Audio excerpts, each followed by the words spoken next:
வணக்கம் நண்பர்களே, முக்கியமான சில செய்திகளை டக்கு டக்குன்னு பார்க்க போகிறோம். ஃபெட்னா ஏற்பாடு பண்ண தமிழ் விழாவில் அண்ணாமலை பேசும்போது தினமலருக்கு பதிலடி கொடுத்துருக்காரு. ஃபெட்னா அமைப்பு ஹிந்துத்துவாவுக்கு எதிரான அமைப்பு. அவங்க நடத்தக்கூடிய மாநாட்டில் மலை கலந்துக்கிறாரு. அப்போ ஹிந்துத்துவாவுக்கு எதிராக மலை திரும்பிட்டாரா அப்படின்னு தினமலர் ஆர்டிக்கல் எழுதியிருந்தாங்க. அதுக்கு பதிலடி கொடுத்துருக்காரு மலை. எதுக்காக இந்த நிகழ்ச்சியில் கலந்துக்கிட்டேன் அப்படின்னு விளக்கம் கொடுத்துருக்காரு. ஜாதி மதங்களை கடந்து தமிழ் மொழி மூலமாக தமிழர்களை ஃபெட்னா அமைப்பு ஒன்றிணைக்குது, அதனால கலந்துக்கிட்டேன் அப்படின்னு சொல்லிட்டு மலை விளக்கம் கொடுத்துருக்காரு. 2 நாளைக்கு முன்னாடி நாம போட்ட வீடியோவில் ஒரு விஷயம் சொல்லியிருந்தோம்.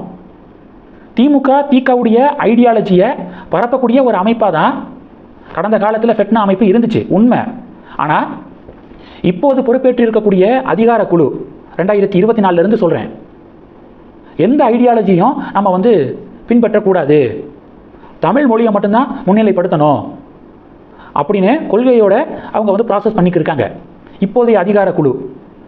அதனால் இப்போதைய அதிகார குழு நடத்தக்கூடிய நிகழ்ச்சி டெஃபினட்டாக மலை கலந்துக்கலாம், தப்பு இல்லை அப்படின்னு நம்ம சொல்லியிருந்தோம்.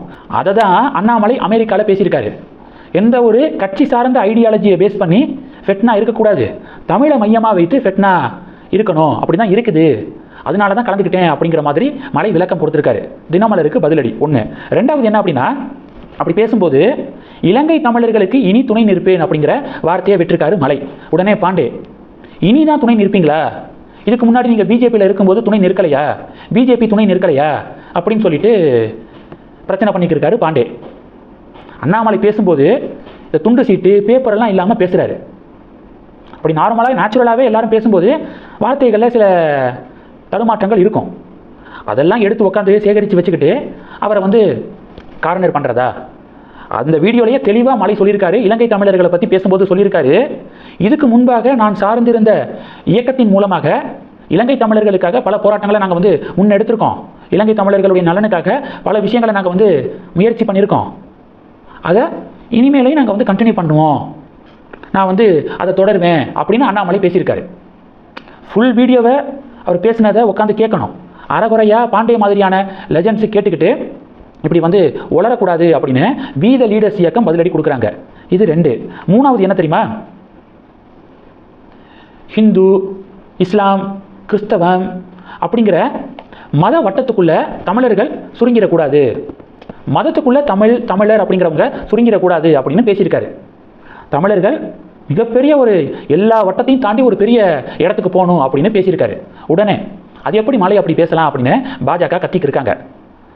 பாரத பிரதமர் மோடி சப்கா சாத் சப்கா விகாஸ் அப்படின்னு பேசுகிறாருல, அதனுடைய ஒரு ஃபார்ம் தான் அண்ணாமலை பேசினது. கிட்டத்தட்ட அது மாதிரியான ஒரு கருத்து தான். அதை வேறு வடிவில் மலை சொல்லியிருக்காரு. ஏன் தமிழக பாஜக கும்பல் கத்துறாங்க? இன்னும் குறிப்பாக சொல்லணும்னா, அண்ணாமலை என்ன பேசணும், எப்படி நடந்துக்கணும் அப்படின்னு தமிழக பாஜக ஏன் பாடம் எடுக்கிறாங்க? அவர் பிஜேபியிலேருந்து வெளியில் வந்துட்டார். அவருக்குன்னு ஒரு பாதை, ஒரு ரூட்டை அவர் கொஞ்சம் கொஞ்சமாக ஃப்ரேம் பண்ணுவார், கொள்கையெல்லாம் அறிவிப்பார். என்ன கொள்கை அப்படின்னு சொல்லிட்டு கொள்கை தலைவர்கள்லாம் சொல்லுவார். அது வரைக்கும் வெயிட் பண்ணலாமே. அண்ணாமலை பேசக்கூடிய ஒவ்வொன்றுக்கும் அவர் எதுக்காக தமிழக பாஜக கடிக்கிறாங்க அப்படிங்கிறதான் இப்போ பலருடைய கேள்வியாக இருக்குது.